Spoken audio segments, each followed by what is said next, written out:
Eh bien, c'est la Semaine sainte, même si avec cette pandémie, ça n'y ressemble pas beaucoup. Et on a pensé inviter pour nous parler de cette Semaine sainte, parce que c'est Pâques quand même en fin de semaine. Il y a une chose que la pandémie ne peut changer, c'est la fête de Pâques. On a pensé inviter Monseigneur Pierre Goudreau, évêque du diocèse de Sainte-Anne. Monseigneur Goudreau, bonjour. Bonjour, M. Montminy. D'abord, merci d'être avec nous aujourd'hui. Écoutez, ça fait vraiment plaisir, puis je trouve que c'est une belle occasion. Merci de l'invitation. C'est une belle occasion de me faire un peu plus proche aussi de mes concitoyens et concitoyennes. Bon, bien d'abord, moi, la première question qui me vient à l'esprit, Monseigneur Goudreau, c'est comment allez-vous? Écoutez, de mon côté, sur le plan personnel, ça va bien. Je demeure en santé. Je pense, comme tout le monde, au début de la pandémie, j'ai réagi avec surprise, étonnement. On était plutôt en situation un peu de cellule de crise. À mesure que les mesures étaient annoncées, nous aussi, au niveau de l'Église, des paroisses aussi, de communiquer de l'information, d'expliquer les mesures à prendre et tout. Mais bon, maintenant, je pense que c'est d'accueillir aussi le temps que nous vivons, hein, de le faire nôtre. Et puis, malgré tout, ben, écoutez, je demeure, je dirais, pour l'instant, en confiance, serein, proche, en contact aussi avec le personnel pastoral. Pour moi, c'est très important.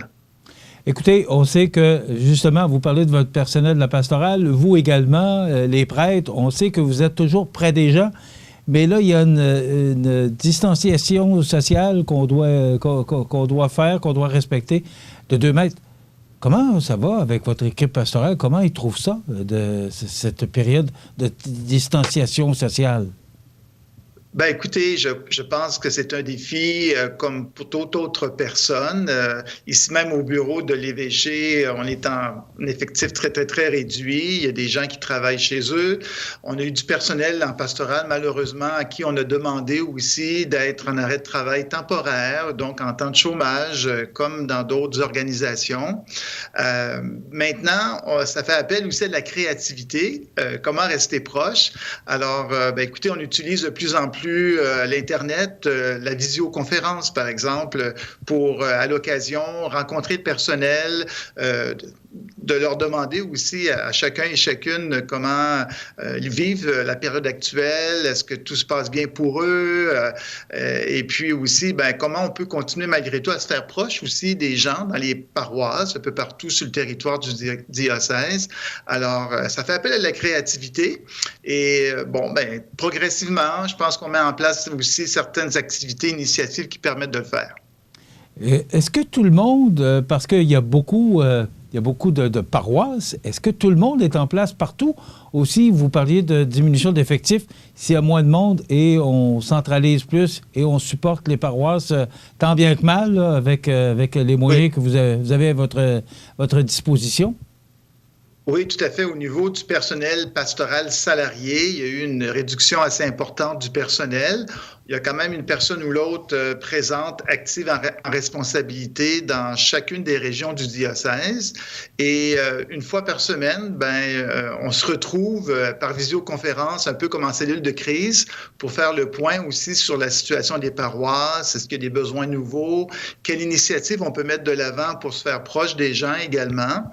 On a essayé de prévoir aussi quelques ressources pour l'animation pastorale. On est en Semaine sainte. Alors, qu'est-ce qu'on pouvait proposer au moment où les rassemblements publics, les célébrations sont annulées, c'est une chose, mais la Semaine sainte, elle, n'est pas annulée pour autant. Alors, c'est comme ça que bon, ben, j'ai proposé, entre autres, dans le diocèse, une démarche.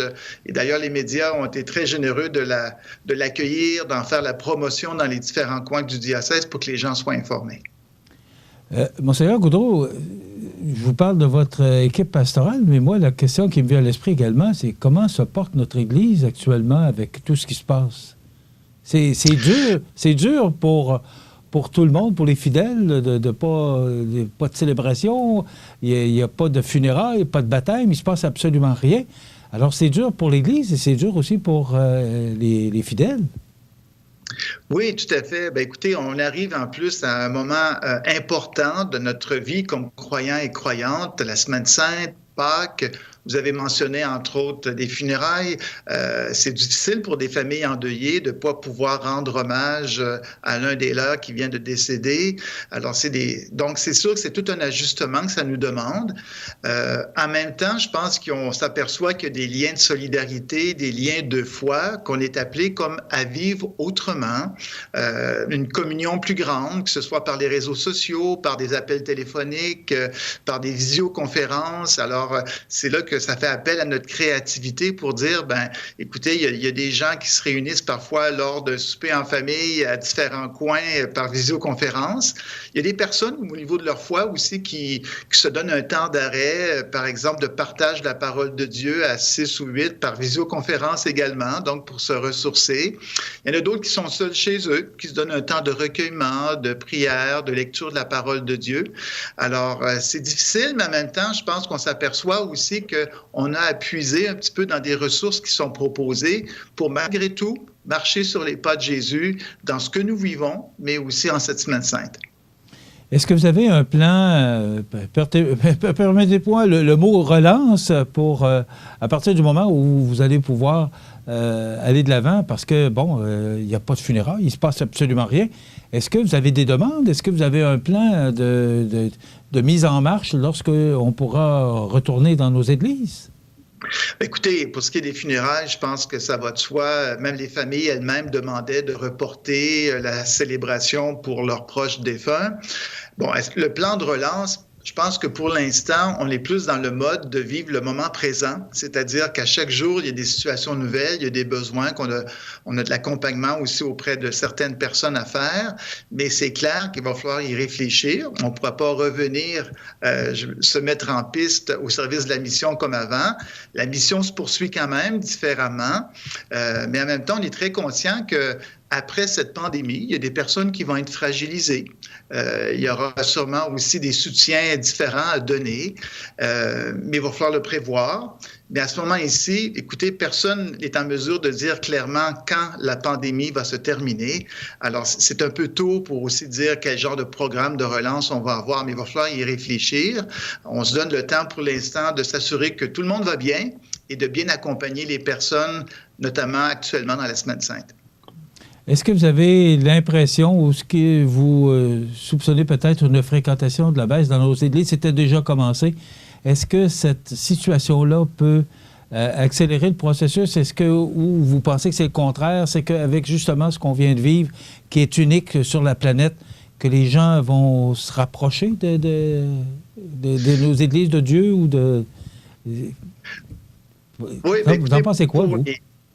Oui, bien, pour les personnes qui peut-être avaient à cœur de se rassembler, notamment dans l'Église, pour des célébrations, pour se ressourcer au niveau de leur vie de foi, moi, je pense qu'il y a des personnes aussi qui portent cette conviction, cette certitude de l'importance de tels rassemblements dans la foi. Puis moi, je garde confiance.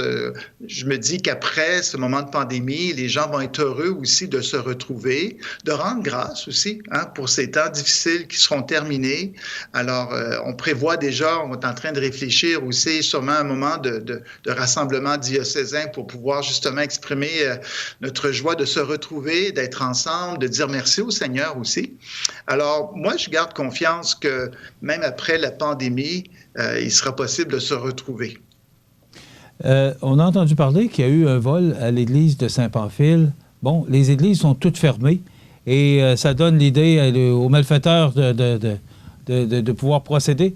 Est-ce que c'est la seule place où on a eu du méfait? Est-ce que vous avez des mesures qui sont prises pour éviter justement des vols dans les établissements en raison de la fermeture temporaire des églises? Oui, bien, écoutez, cet incident à Saint-Pamphile est bien sûr malheureux. Au moment où, durant la pandémie, on est témoin de lumière, c'est-à-dire de beaux gestes de solidarité, d'entraide, il y a aussi des moments plus d'ombre où, malheureusement, il y en a qui veulent profiter de la situation. C'est sûr que les églises fermées actuellement sont des bâtiments un peu plus vulnérables parce qu'il y a moins d'activité, moins de présence. Alors, ce cas isolé à Saint-Pamphile, c'est le seul pour l'instant. On a contacté les responsables des paroisses pour assurer aussi une vie vigilance, c'est-à-dire une visite des lieux régulièrement à différentes heures pour s'assurer justement qu'il n'y a pas de problème, soit de chauffage ou de conduite d'eau ou encore, bien sûr, d'entrée par infraction. Alors, c'est la mesure qui est actuellement en place et les gens, je pense, sont très vigilants actuellement. Ça fait à peu près 2 ans, parce que vous êtes venu nous rencontrer à CMA-TV. Vous veniez tout juste d'arriver, alors ça va faire 2 ans, je pense, au printemps. Est-ce que je me trompe? Tout à fait. Ça fait 2 ans le 10 mars dernier. Bon. Comment vous trouvez notre région, parce que vous venez quand même de la région de Rouen, si ma mémoire est bonne. Comment vous trouvez votre installation ici, dans la Côte-du-Sud, dans le diocèse de Sainte-Anne? Comment ça s'est passé après 2 ans? Ce serait quoi votre bilan?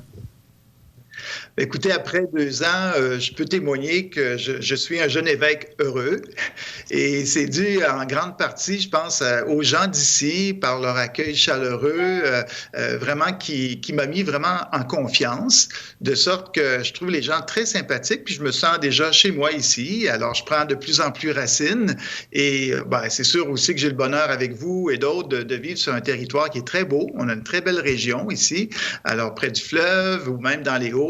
Alors, non, ça va bien. Je suis plus maintenant en mesure de comprendre ou d'évaluer les défis dans notre Église diocésaine et avec d'autres aussi, d'essayer de les relever.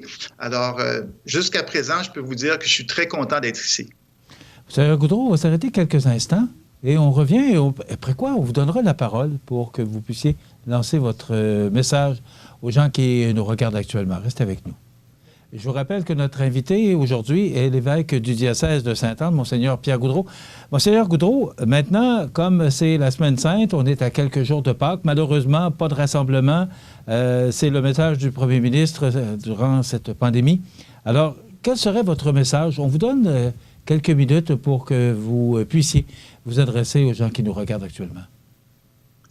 Bien, écoutez, j'aimerais d'abord saluer, bien sûr, tous les diocésains, diocésaines, les concitoyens et concitoyennes de la région, de leur dire aussi que votre évêque est avec vous de tout cœur par la pensée puis aussi par la prière.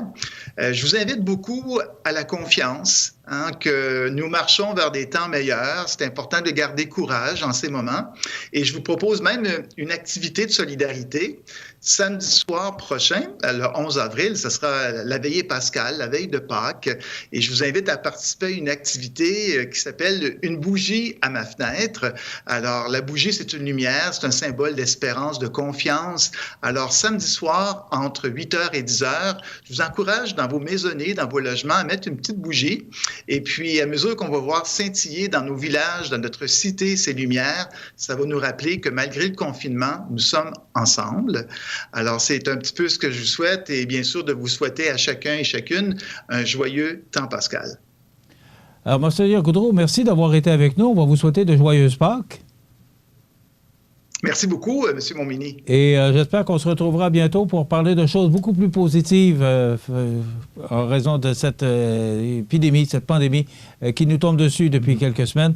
Alors, on vous invitera à nouveau pour parler de ce temps positif qui, je l'espère, arrivera bientôt. Tout à fait, ça me fera plaisir. OK, merci beaucoup. Au plaisir.